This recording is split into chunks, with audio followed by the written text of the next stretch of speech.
শাহ মোড়ের অমৃত চা, বাঙালির আড্ডার প্রাণ। এক কাপ গরম চায় চুমুক না দিলে যেন আমাদের দিনটাই অপূর্ণ থেকে যায়। কিন্তু আপনি যদি উত্তরবঙ্গের ঐতিহ্যবাহী শহর দিনাজপুরে থাকেন আর শের শাহ মোড়ের বটতলির সেই বিখ্যাত চায়ের স্বাদ না নিয়ে থাকেন, তবে বলতেই হচ্ছে আপনি দারুণ কিছু মিস করছেন।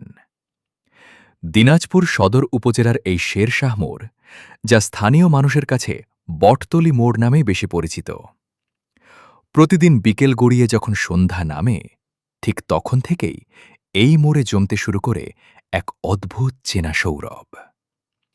চারপাশের মানুষ যেন কোনো এক জাদুকরি টানে এসে জড়ো হন একটি ছোট্ট দোকানে, যার নাম মালেক টি স্টল।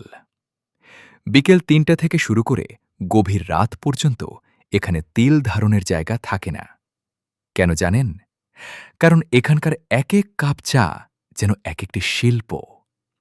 বিশেষ করে এখানকার ঘন দুধ আর স্পেশাল উপাদানে তৈরি মালাই চা। কাপে চুমুক দিলেই মুখে লেগে থাকা ঘন মালাইয়ের সেই রাজকীয় স্বাদ নিমেষেই দূর করে দেয় সারাদিনের সব ক্লান্তি। মালেক ভাইয়ের দোকানের আসল চমক কিন্তু অন্য জায়গায়। আপনি কি কখনো অতিরিক্ত চিনি ছাড়া খাঁটি হরলিক্স চা খেয়েছেন? হ্যাঁ, ঠিকই শুনেছেন, ইউনিক স্বাদের হরলিক্স চা। দুধের চাদরে মোড়ানো এই চায়ের প্রতিটি চুমুক আপনাকে দেবে এক অন্যরকম সতেজতা। এছাড়াও কড়া লিকারের দুধ চা, চকলেট ড্রিঙ্কস কিংবা কফির দারুণ সব আয়োজন তো আছেই। এখানে শুধু চাই বিক্রি হয় না, বিক্রি হয় এক টুকরো নস্টালজিয়া। খোলা আকাশের নিচে একদম ক্যাজুয়াল পরিবেশে বন্ধুদের সাথে আড্ডার জন্য এর চেয়ে সেরা জায়গা আর হতেই পারে না। দোকানটিতে গ্রাহকের ভিড় এতটাই বেশি থাকে যে এক কাপ স্পেশাল চায়ের স্বাদ পেতে আপনাকে হয়তো ১৫ থেকে ২০ মিনিট অপেক্ষা করতে হবে।